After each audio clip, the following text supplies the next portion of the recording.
Welcome to the Scandinavian Product Podcast. I'm Afonso and I'm your host. My guest today is the one and only Hope Gurion. Hope works together with Teresa Torres, teaching and coaching product teams on all things continuous discovery. She's the founder of Fearless Product and is one of the 7 featured product coaches in Marty Kagan's new book, Transformed. Sometimes we meet people that we immediately know are special. Hope is one of them. And in this conversation, we talked about so many things, and it's the evidence why I've been such a big fan of Hope's work for a few years now.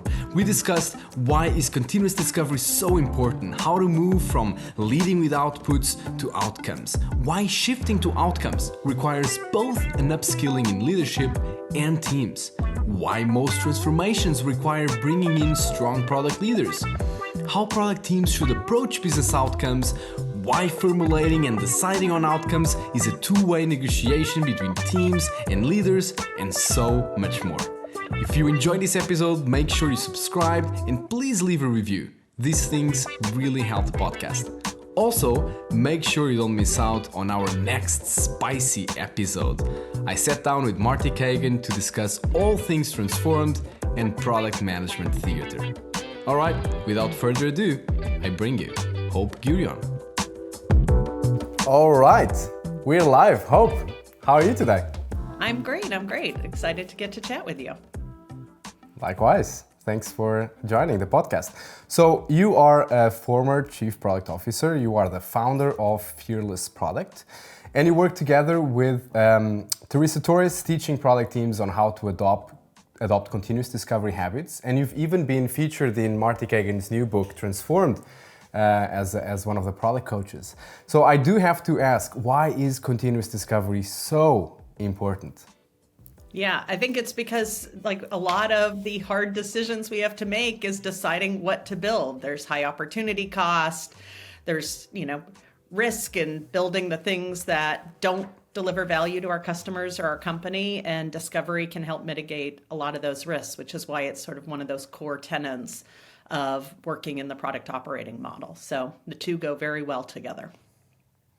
Absolutely. And from what I understand, Hope, there's a big issue in our industry, which is output-driven management, which basically makes the whole discovery really difficult because then there's nothing to discover. So I want to dig into that a bit with you. So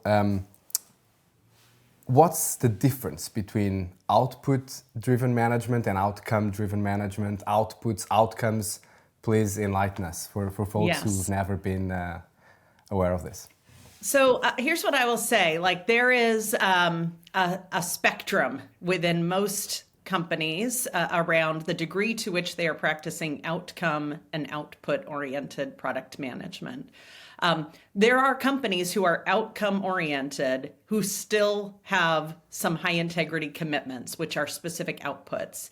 The key is what's the spectrum? Like, are you way on the one end where it's completely output-oriented, which means somebody, maybe an executive team, is deciding what to build.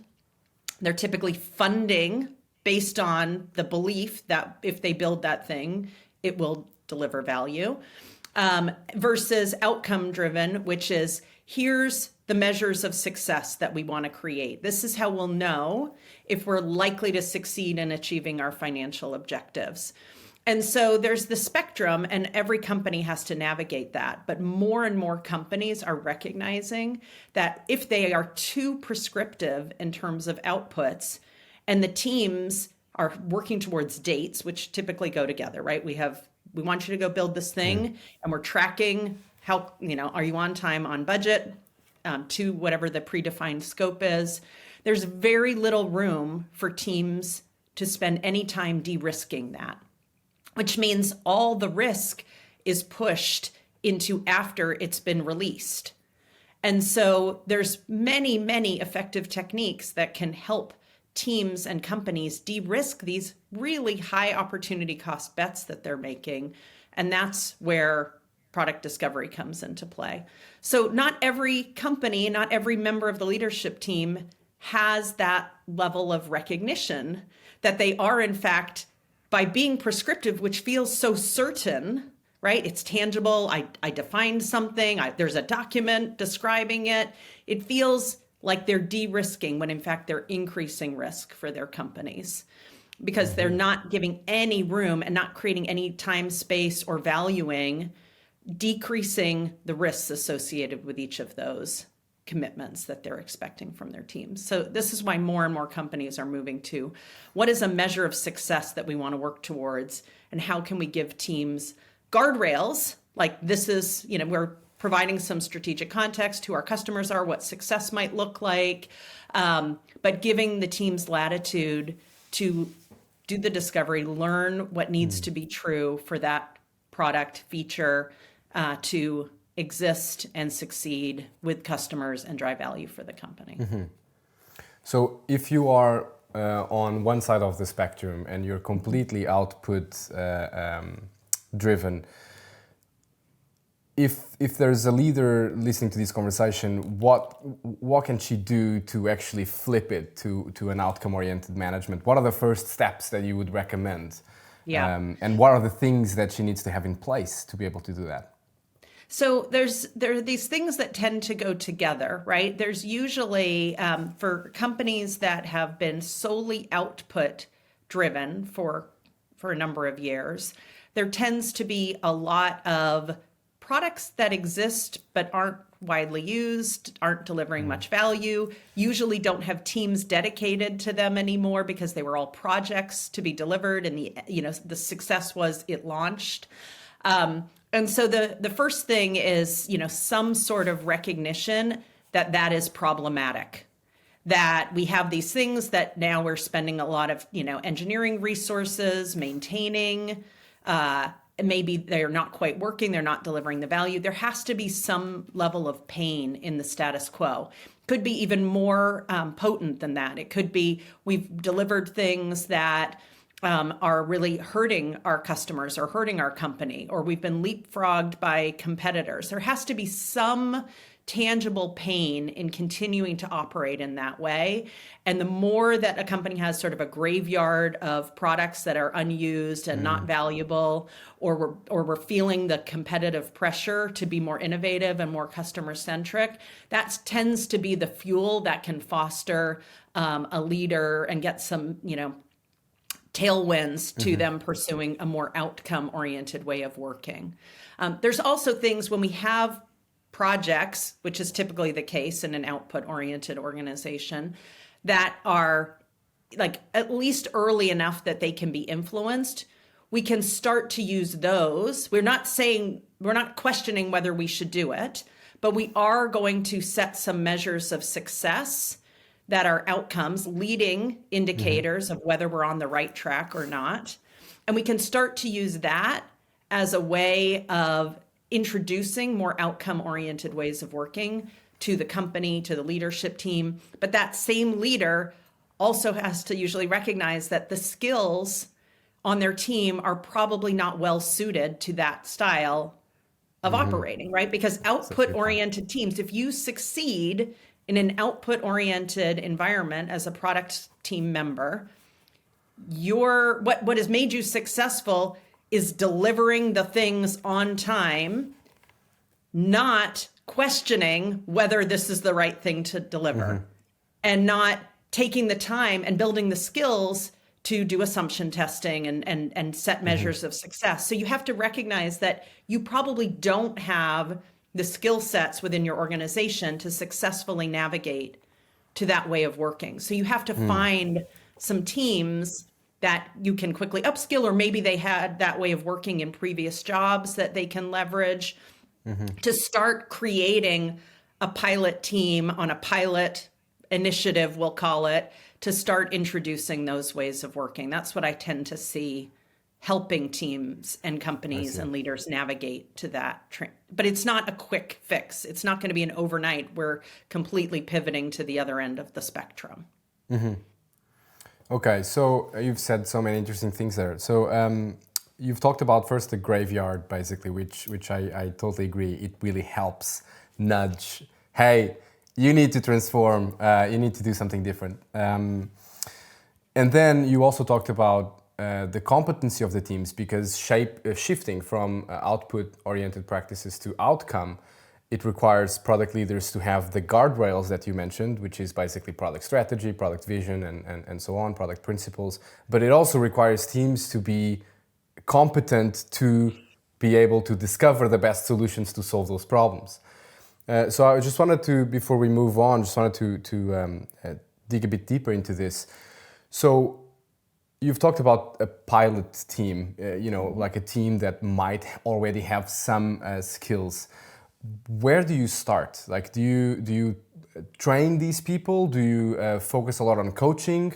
What are some of the best practices, let's say, to help that transformation from an organization who's totally focused on outputs these days?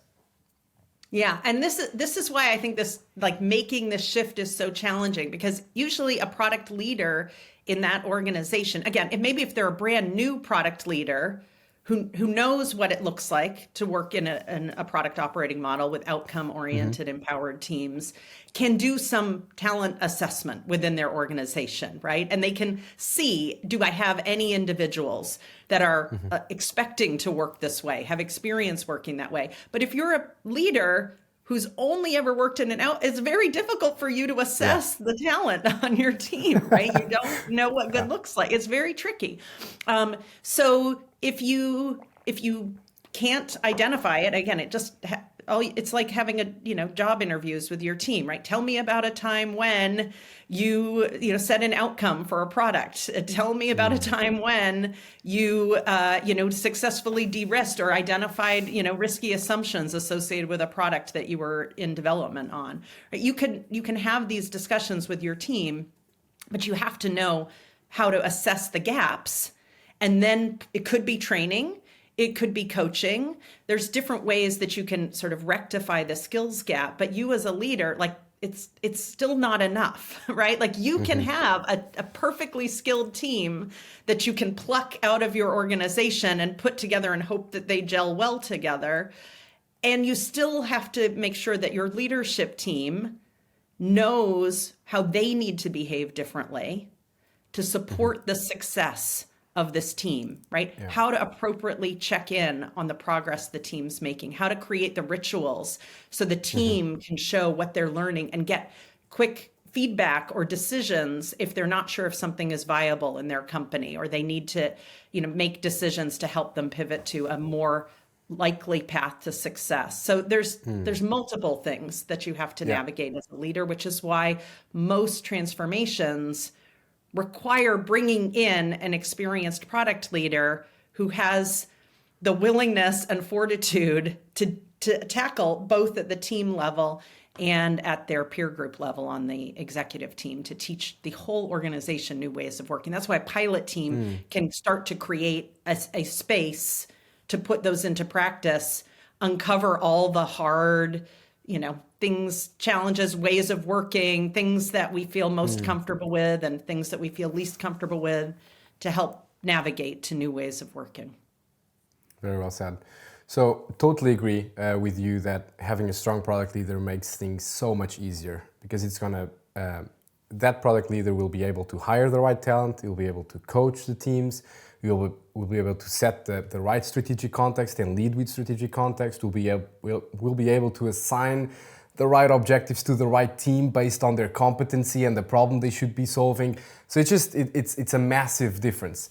But I don't know if this is a challenge in the US, Hope, but in Scandinavia, for example, and in Europe, you do see a lack of product leadership. So if there's anyone listening to this conversation and so, for example, a product manager or even a designer thinking, oh my God, but I don't have a product leader, or my product leader is not doing any of those things, what can they do, Hope? What are some of the things that teams can do? That's great. And I will say it's tricky because you have to have the right sort of mindset within the team. Like, there are things, I have agency, there are things I can do. I know that there are better ways of working. I see risks ahead that I want to, de-risk, make sure that we're more likely to succeed. So it starts with that mindset in the team. And then they have to assess, like, do I know what to do? right? And that's really hard if you've never done it before. If you've done it before, or you're at least inspired by what you've learned or read or watched or seen case studies around, there are things that you can do to de-risk. Like the first thing that we usually tell people to do is start talking to customers every week, right? Like that's a good place to start. It takes effort. There are some companies that put a lot of barriers up to their teams being able to talk to customers, and you may have to break down some of those barriers. You may have to go rogue and talk to customers and work around some of those, rules. But the sooner you do that, you start to find insights that the rest of the organization doesn't have. And that's where you start to get momentum as a product team. If you are finding out things that the rest of the organization already knows, the initial reaction is going to be, well, this is a waste of time. Like we're spending time, we're delaying the inevitable. We're just like learning things that we already know. But if you can approach understanding what a customer is doing instead of using the product that maybe you have today or that you are working to develop, and you can understand what's working well for them, what isn't working well for them, do some value proposition testing, right? You can start to bring those insights into the conversation and say, I learned this thing and I'm worried that like if we keep going down this path with this value proposition or this feature set, that it won't be well adopted or received by customers. And I feel like we could maybe change it. And maybe now let's do a prototype. Let's see if that's more acceptable, more valuable to customers. So you can start at the team level, introducing these ways of working. But I would focus on don't regurgitate what the rest of the organization already believes and knows to be true. You have to look for those surprising insights for people to value you spending time on this. That's very good advice. So, let's assume that those teams are actually uncovering those insights, and then it will be easier for them to find those outcomes, the outcomes that we want to achieve, which will then, packed up in a great story, will potentially drive some change in the organization, and with leaders that may not be, the strong product leaders that people would wish they had. So when we get to that point of having outcomes, and we all agree. There's, of course, different types of outcomes, and I wanted to hear that from you. What are the main types of outcomes that we should be thinking of? Yeah. So there's sort of a few layers to that question. The first thing that I would do is like, especially if you're a team that is trying to sort of from the ground up introduce new ways of working to your organization, right? Like nobody is going to come down and say, here's a great outcome for you to work towards. If you're working on something that's in development and you're talking to customers and you're starting to look at the assumptions behind your product and test those, you can start to formulate your own outcome, right? Odds are nobody's going to hold you accountable to that because they're probably still expecting you to hit a date. So, but you can say, okay, let's say we do deliver this thing on time. What would be the behavior from our customers that we would be able to measure or observe once it's released? The day it's released, the day after it's released, 2 days after it's released, a week after it's released. What would we expect to measure or observe that would tell us it's working? And that can start to give you a draft of an outcome. And you may start with a directional outcome. So I'm going to describe sort of 3 types of outcomes, which are sort of varying from general to specific. So the first is a directional outcome. So it might be they're using it. That might be the first level of outcome that you're looking for. How often would you expect them to use it? Is this something that they should be using every day, once a week, once a month? After a certain trigger event, right? You can start to get a direction. We would expect some of our customers would use it at least weekly, right? So we have sort of a directional outcome, something we could measure, observe, but we're not very specific. The next layer would be that it becomes more measurable, right? We can actually see, maybe we start with qualitative, depends on whether you've instrumented your product, starts to become more measurable. We see that 20% of our customers use it every day, and 13% of them use it at least once a week. Okay, so now we've got a more measurable outcome. The third level is now it's measurable and we're setting a target.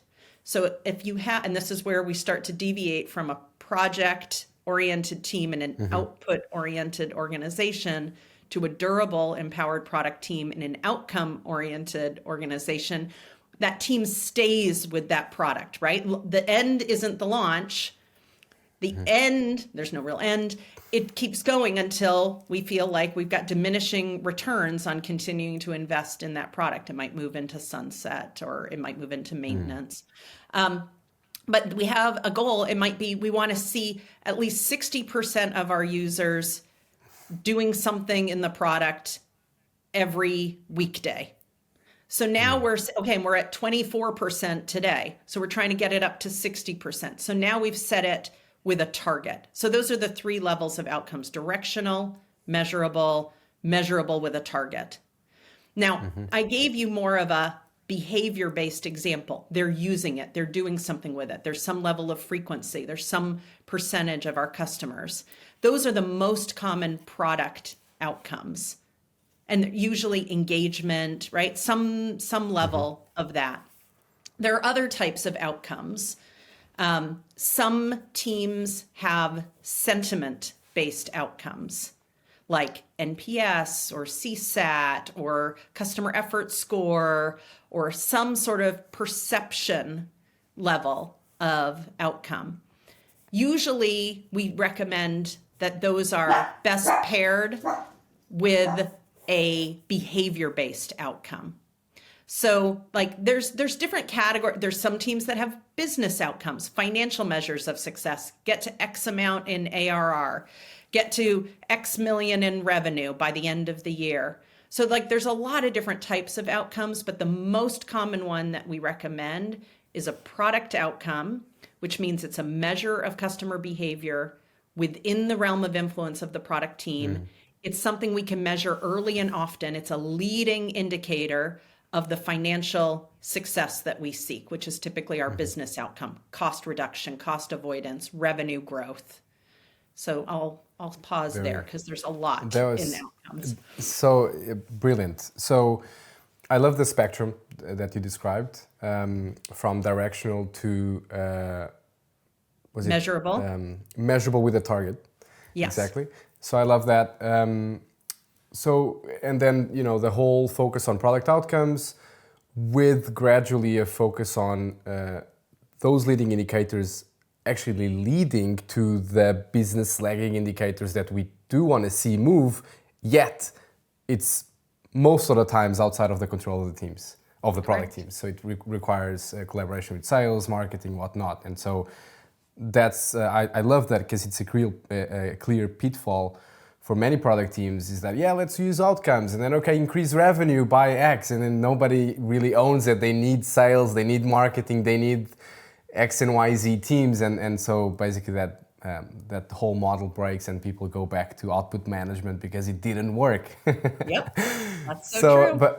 So I love that, the way you described it, because it's so simple and it really forces us to think about product outcomes and how can we transform them or see that story between product outcomes and business outcomes.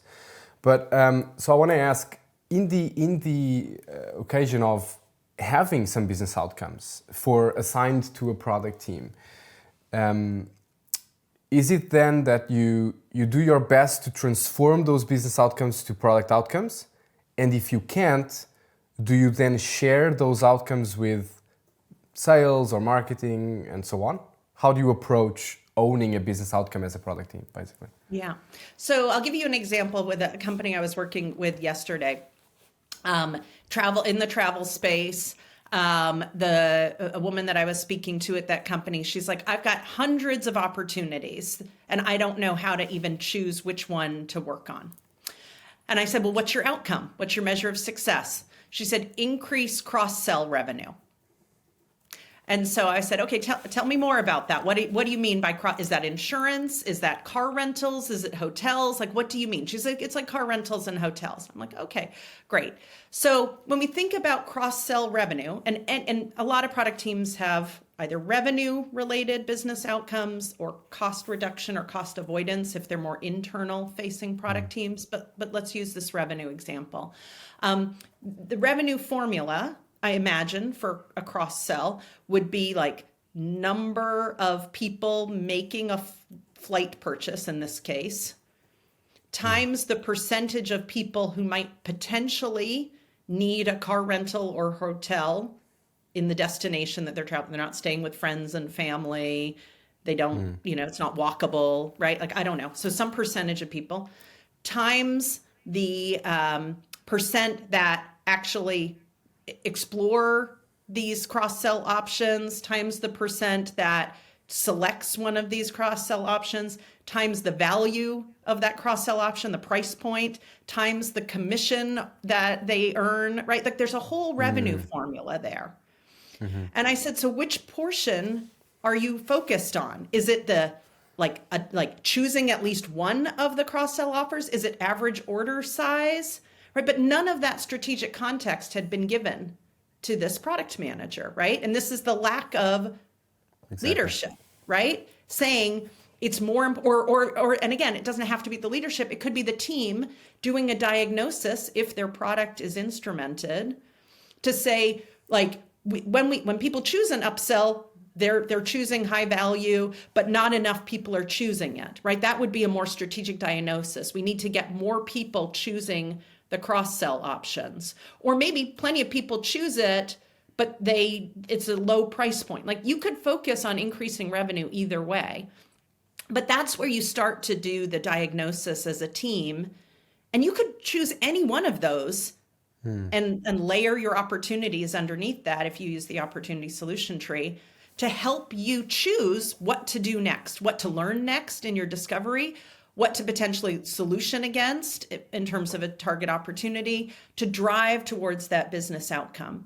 So what I suggested for her was maybe, again, I don't have the data. If you don't have the data, let's just pick something. And if it turns out to be wrong, if you focus on like increasing the percentage of flight purchasers who choose at least one cross-sell option, a car rental or a hotel or both, if that turns out to be a low impact outcome to work on, and 99% of people are choosing a cross-sell and it's better to focus on increasing average order value, you can always switch.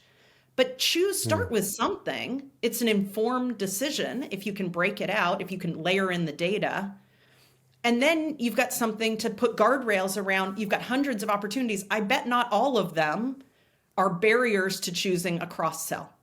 So now we can set the scope of what we need to learn, what opportunities we might potentially solve. This is why the outcome is so critical for a product team to set the scope of their discovery and make sure that they can calibrate. Are we moving that needle? Are we seeing more and more people choose a cross-sell when they're making a flight purchase? Very good. So, so basically understanding all the little business outcomes and every single lagging indicator that might be moving, that is important for your financial equation, basically the whole business model in one equation. And then try to work backwards to try to find a few product outcomes that could potentially lead to those lagging indicators. And if you're not sure, then just try it out, just experiment, go and discover what does move the needle, what makes the needle move. Is that it? Did I get it right? Yeah, right. Because like if it's part of the revenue formula, moving any one of those inputs in the formula will have a positive impact on revenue. They're just not all equally impactful. So if you don't have the data, pick one. If you get the data, choose the one that's the biggest point of leverage. Gotcha. So for folks listening to this and thinking immediately, well, yeah, I can think of an outcome, but it will be probably shared with marketing, for example. I wouldn't be able, even if we kind of descope it, it would still be shared. What do you recommend in those cases? Do you recommend stuff like shared OKRs, or what do you recommend? Yeah, I think that's if you feel like, and this is true for a lot of B2C products, right? If they're trying to drive customer acquisition or revenue growth as a goal, often it might be shared with like an SEO team or a marketing team or a growth team, or right, like there could be different ones. And I think this is where team topology comes into play, right? Like what is truly within our realm of influence versus what's like if the growth team is responsible for it, maybe you don't need to focus on it as a team. But if you feel like no, like this is like who we get to come to our site is more in the realm of influence of marketing, and like we can't convert people if we've got a lot of low quality or not fitting our target customer profile coming to our site, so we like it's affecting our ability to convert.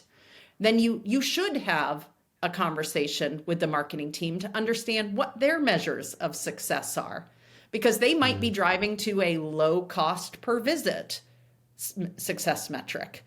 And if low cost per visit leads to low conversion rate, then it's important for you to negotiate with that team and maybe raise awareness to leaders and maybe do some experiments. What if we changed the types of marketing that we were doing to see if it had an impact on conversion rate, right? So like this is where you might want to share an outcome with that team, or you might want to at least be comparing experiments with that team to see the degree to which they are related or having an impact on one another. So definitely having shared measures of success, but again, different realms of influence, right? Marketing team is going to impact who comes to the site, and then once they get to the site, are we moving them through that conversion funnel? But if it's the wrong people, then that's a shared, that's a risk to mitigate. And that might be something you share with another team.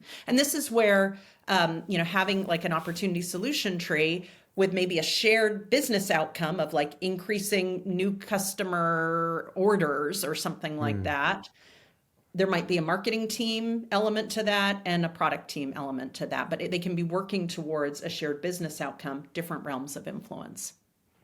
Nice. Just out of curiosity, a bit out of script, but have you seen a lot of marketing teams using opportunity solution trees as well? Yeah, in B2C companies that I've worked with, because this sort of happens once the product team starts moving to outcome ways of working, and we're choosing to solve this opportunity and not this opportunity. All of a sudden, the sort of adjacent teams are like, wait a minute, but you're not doing the thing that I thought you should be doing. And so then we can have a transparent conversation about, what was our criteria for choosing this opportunity. And then it sort of begs the question, well, if you're not working towards, like if you're just campaign execution with no measure of success, that's going to have an impact on how well our teams are. And again, this is where you want the product leader to have strong relationships with the engineering leader, with maybe the marketing leader, with the sales leader, right? Like, are we selling to customers that don't fit our target customer profile, and then we can't get them onboarded? So is that an onboarding team problem? Is that a product team problem? Is that a sales problem? Like all these things ladder up to those business outcomes. I love that because this is a great segue to leading with outcomes, kind of core of this conversation that I wanted to have as well. Because so far we've been talking a lot about the teams and how can this dynamic happen and things that they can do, but having those outcomes assigned to the teams is incredibly powerful. And as you said very well, for that product leader to be able to collaborate across the organization and influence and communicate and so on, it's so important. So the question I have is, how specific should the product leader be when it comes to crafting those outcomes to be assigned to the teams? Yeah, so we recommend it's a two-way negotiation. So there's not really an assignment of outcomes. Usually the leader is keenly aware of what the business outcomes are for the year, right? Like that's talked about in every exec meeting. It's talked about in board meetings. Like there's usually a lot of certainty about what the desired business outcomes are for the year. But the teams, they know again, depending on the degree to which they are meeting with customers and understanding the competition and understanding the behaviors of customers using the product or not using the product and what those opportunities are, can share how much progress they can make in what sort of time frame. So it's a two-way negotiation. So what I usually recommend is like the leader should be really clear. Hey, we want you to focus on retention. We're worried about, having a leaky bucket. We're worried about losing customers to a competitor or whatever it is. Okay, what would be the leading predictors of retention? What are often it's some sort of engagement product outcome, right? If they're not using the product or they're not using it as often or in the ways we expect, what are the odds they're going to keep that product for much longer? So that's where it's a two-way negotiation with the teams. And this is also where the leader and the teams have to have, what are our progress check-ins? And that's different from status update meetings on, like the Gantt charts of project updates. It's, what opportunities are you solving? Oh, you solved that opportunity. How much impact did that make on your outcome? So this is the way that we can have sort of a continuous learning cycle and provide transparency to the leader and the rest of the organization about, are we on track to be likely to hit those financial metrics at the end of the year? So that's where it's a two-way negotiation, and you have to have ongoing rituals. You can't say, okay, cool, update me at the end of the quarter on how that went. That doesn't give enough, frequency of learning expectations with the team and force us into shorter learning cycles. Absolutely, that's a brilliant point. Having a healthy negotiation between product leadership and product teams, super important. Product leaders, is it the case that they draft, in some cases, they even draft the business outcomes, the product outcomes that they think would be best because they're working together anyway, it doesn't come as a surprise. And then when that conversation happens, kind of everybody knows already if the strategic context is there before.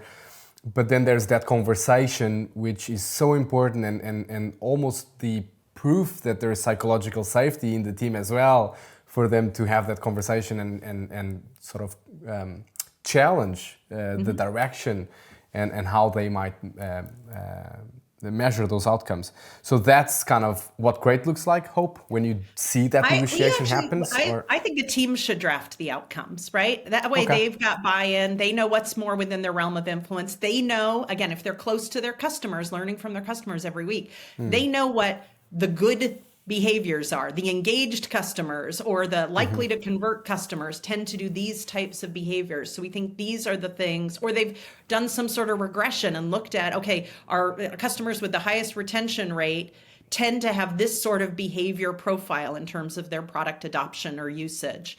So I always have the teams draft a few options so we can make a strategic decision, a compare and contrast decision.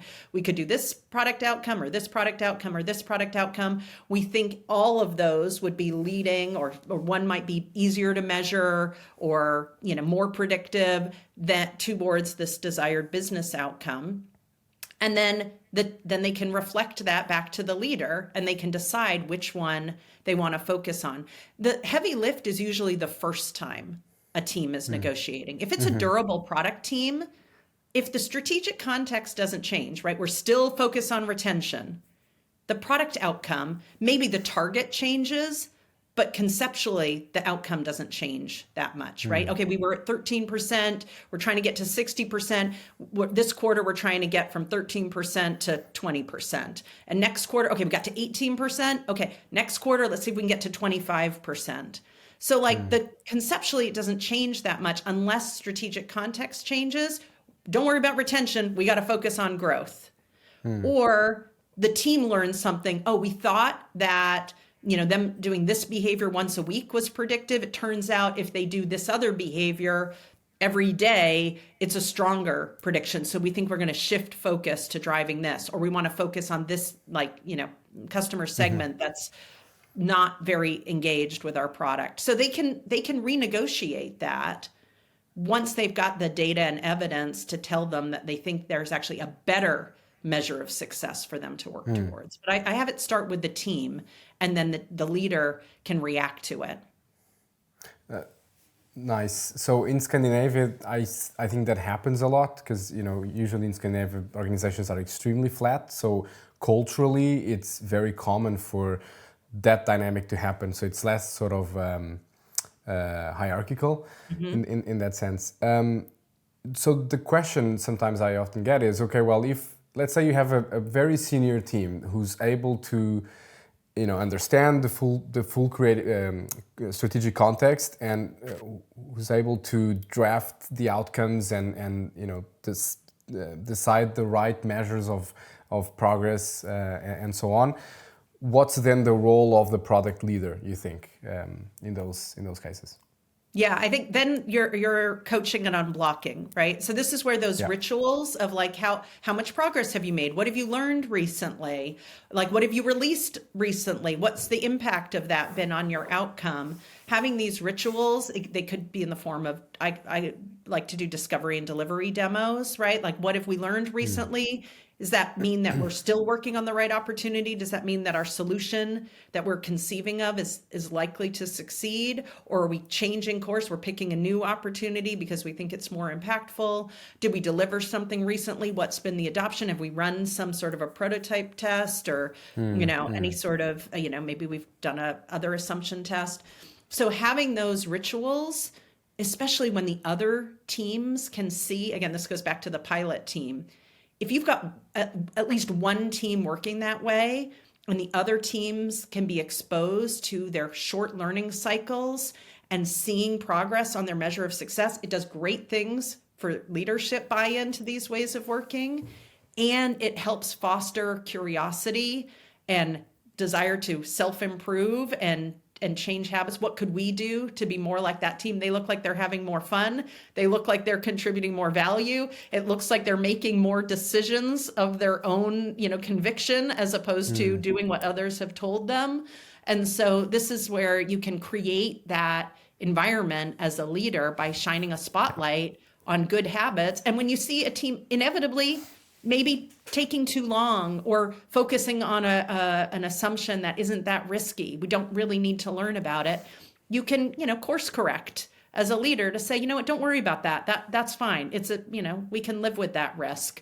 This is a risk maybe we should be more concerned about. And what are fast ways we could de-risk it? So that's the role of the leader at that point. It's coaching and unblocking. Coaching and unblocking. I love that. So for more junior teams, let's say that you are a strong product leader coming into an organization who's output driven and the teams haven't really done product as you would see in a strong product organization. Yep. Are you then as a leader a little bit more hands-on on trying to draft those outcomes and having a more sort of more hands-on approach on drafting what those outcomes should be? Or you still try to ask great questions instead and do coaching and unblocking, basically? I think, look, you have to decide the level of risk. So like you could be more prescriptive with the outcome for an immature team that hasn't had a lot of experience drafting outcomes or making progress towards outcomes. Are you going to get the same level of buy-in as they would if they had drafted it themselves? Even if you don't choose, maybe you propose a fourth alternative to the three they proposed. But you want to encourage them to do that harder thinking, that strategic thinking on their own. Because if you're just going to say, nope, it's going to be this way, you're not fostering that skills development in your team.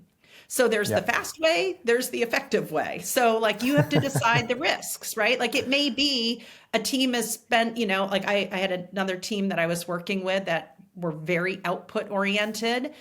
And it took us 12 weeks for them to recognize that an outcome would be more effective for them. And all they wanted to do was talk about, well, we're going to do these things on these dates. So like not every team is going to get there at the same rate.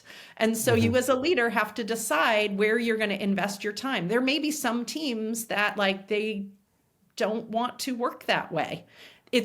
Frankly, it's easier. It's not very empowering, but it's easier to just do what you're told to do and be like, well, if that was the wrong thing, that wasn't my decision. So as a leader, you have to decide what types of risks you're willing to tolerate in how you choose to work with your teams. Very interesting. I love that perspective.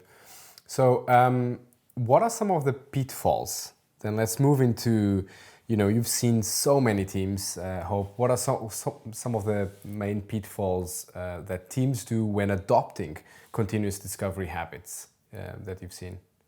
Yeah, I think one of the first things, and this comes up as an objection all the time, is the time. Like, oh my gosh, like I am already, my meetings, my day is filled with meetings. Like I'm always working, like 12-hour days to hit this date.